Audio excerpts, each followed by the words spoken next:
Allez, parlons maintenant après le vin, de la célèbre Madeleine de Proust. Même ceux qui ne sont pas familiers de l'œuvre de l'écrivain connaissent cette expression qui désigne un souvenir qui revient soudain à la mémoire. Eh bien, sachez que cette Madeleine aurait pu être une tranche de pain grillé ou encore une biscotte, nous apprennent les manuscrits de Proust, publiés pour la première fois. Aurélien Chopin, Michel Anglade. Il y a l'œuvre de Marcel Proust, à la recherche du temps perdu.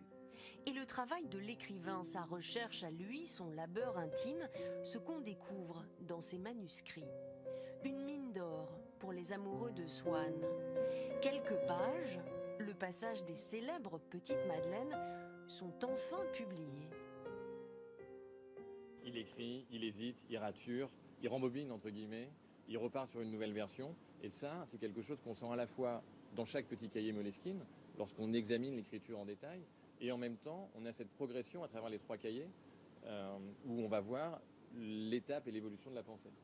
3 carnets Moleskine, presque à l'identique, dans lesquels on découvre que les fameuses Madeleines de Proust ont d'abord été du pain grillé, puis des biscottes.